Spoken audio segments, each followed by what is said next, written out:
Let's go to Pierre. Pierre had started out saying good afternoon. He followed up. What do you think is the best option premium strategies with the lowest risk of being assigned? This is a great question to ask, of course.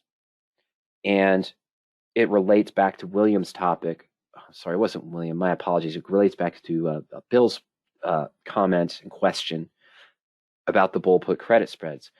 That, although it's risky, okay, this is what I feel has worked best for me, even in tumultuous markets we've seen recently. Naturally, I stopped trading this in February of this year. I didn't open positions around the election, even though it was on the cycle. I'm looking 2 weeks out. So again, when my positions, let's say, expire today, I'd be looking to open new positions on Monday, 2 weeks out for the bull put credit spread. William had mentioned what are the criteria. We've shown this before, I thought, but again, we're looking 8 to 17 days out in time, the knowledge that we're opening on Monday. We're looking for a minimum return of 9%, but the main target is 14%. All of that's going to be explained, of course, in our upcoming product on bull put credit spreads. Strike difference of greater than 2. I don't like the 50-cent spreads, and I don't like the 1-point spreads. Probability of expiring worthless greater than 85%. Stocks above the 20-day moving average, some MACD, and of course, always in any leverage spread position or in any income strategy, Pierre, I want to avoid earnings between now and expiration. That's an effective rundown of what we're doing here. This structure gives me a high probability of expiring worthless. It gives me a high success rate of return, but it does require management when positions start to go against you because it is a leveraged position, okay? And this was, so that's a lower probability of being assigned. Out of the money structures for naked puts, which we talked about a little bit earlier, cash secured naked puts. We're selling an out of the money put option. Let's just go to monthly picks of the day. So on APPS 5621, I might sell a 50 strike put for around 360. This is for a monthly. High yield of 7.4% on this position. As long as the stock stays above 50 in the next 35 days, these puts will expire worthless, or this put would expire worthless, and we'd keep the premium. But I do have one underlying kind of rule. Definitely have one rule with naked puts. With bull puts, I kind of have that too. What is the outcome of a potential trade in being assigned with a naked put or a bull put credit spread? The outcome is that I may end up owning shares of stock. Ignore premium. These are tested. This is earnings tested criteria for the monthly and weekly picks of the day. They're a little bit more volatile. But in general, ASO is kind of a good one. It's close to at the money, but I kind of like that return. And I don't know about that because I don't know if that's a stock. I might not mind owning that. I'm sorry there, Pierre. The thing here is that I wouldn't want, I'm sorry, I don't know if I want to own APPS. And if that's the case, I should never sell a naked put on a stock I don't want to own potentially long term, because that is a potential outcome. And that's typical with the bull put credit spreads as well. Now, I may be misreading your question, okay? So you said to avoid assignment. So I'm talking about staying out of the money with a naked put or a bull put credit spread in the right market. What is the right market? These are neutral to bullish positions. If you're looking at a covered call approach, you're thinking, Pierre, of doing covered call positions, which can be lucrative, but they carry a lot of risk with them, as does the naked put. This profit and loss chart, basic view of a profit and loss chart of a covered call or a naked put, they're the same. They're parity trades, as we showed a little bit earlier in that discussion on the simulated CDs. If you look at the same strike, out of the money for the put, in the money with the covered call, they have the same risk return. But if I'm in the money with the covered call, Pierre, I'm hoping to be assigned because my goal is to make that 2 or 3% month by month or 1.8% every week. Not married to the stock, get the return and move on.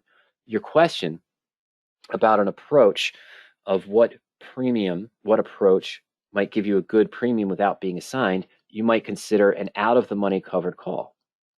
Meaning we might buy the stock we were looking at say 50 or 56, I'm sorry, it's 56.61, and selling the out of the money 65 call. We get premium to reduce our cost basis. We get some minimum downside protection. But if the stock stays below 65, this call expires worthless. We keep the stock with a lowered cost basis. Hopefully it's still above that price, and we can sell another call moving forward. Personally, I tend to follow the market trend. And the market trend has been neutral to bullish, with the exception we had that lull in September, 10%. We had that 7% decline in October, but they were gradual. There were still good bull puts to be had, and you could make money on bear calls.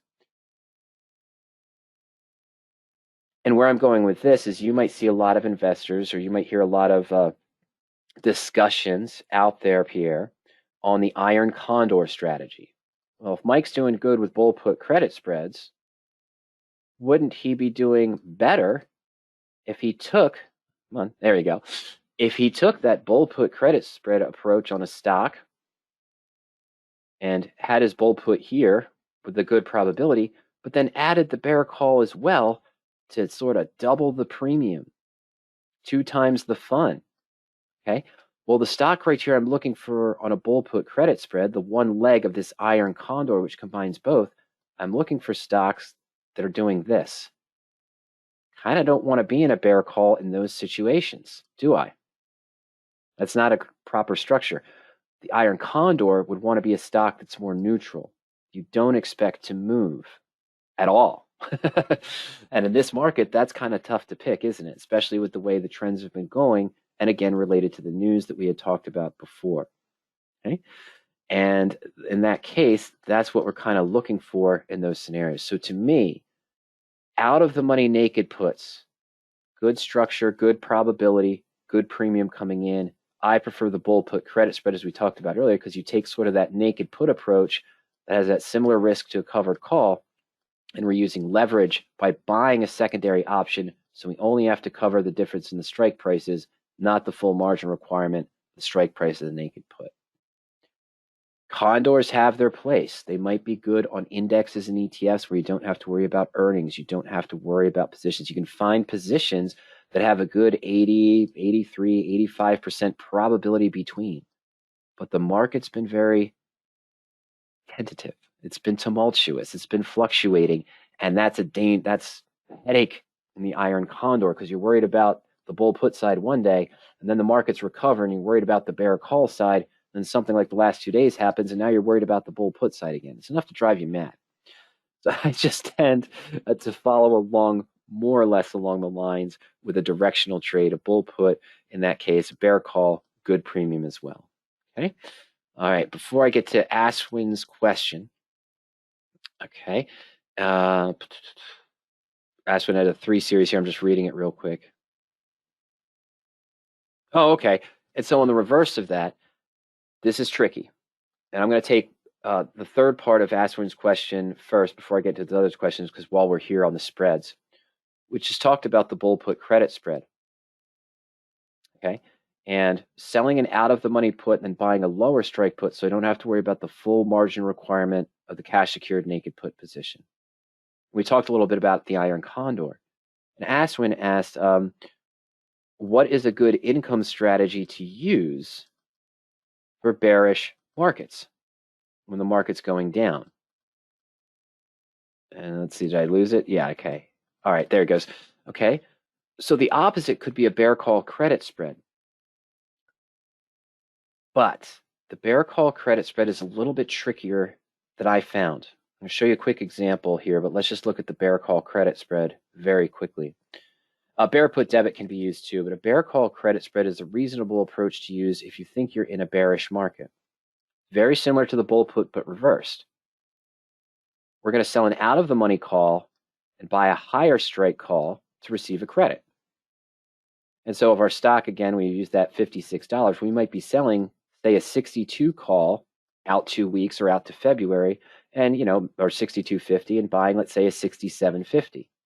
We can make potentially 12, 15% return, meaning that you're going to be getting on this 5-point spread, maybe close to maybe a 60 cent, 70 cent net credit against the 5-point risk. 13, 14, 15% return. As long as the stock stays below 62.50, both calls expire worthless, and you keep the net credit. An interesting thing that I found is that it's much harder to make money consistently with the bear call credit spreads. Why? Because a bearish market is usually fast. Okay, it happens over a 10-day, 5-day, maybe a 3-week period as we saw in September or October in those scenarios. Okay, but again, you can make profit if you catch the market correctly, but then the market wants to go up for 3 weeks, 4 weeks, 5 weeks, 6 weeks after that, maybe with some little hiccups. But a true bearish market happens fast and is sudden, and then the market wants to be neutral to bullish for a longer term after that. That's why I've had more success with the bull put credits than the bear call positions. And if you can time it right and you can buy puts when the market's up and the volatility is low, you're going to see a high success rate in those situations, but they don't have a high probability of success. And if the market starts to fall and then you try to buy puts, you're going to be paying into a higher implied volatility. You're going to need a bigger movement now, Aswin, to see a profit on a high implied volatility long call or long put. Great, Fernando. Fernando also mentions that calendar puts, the opposite of calendar call, are what he likes to use. So the calendar put spread, that's something you might also consider, Aswin, looking into in that case.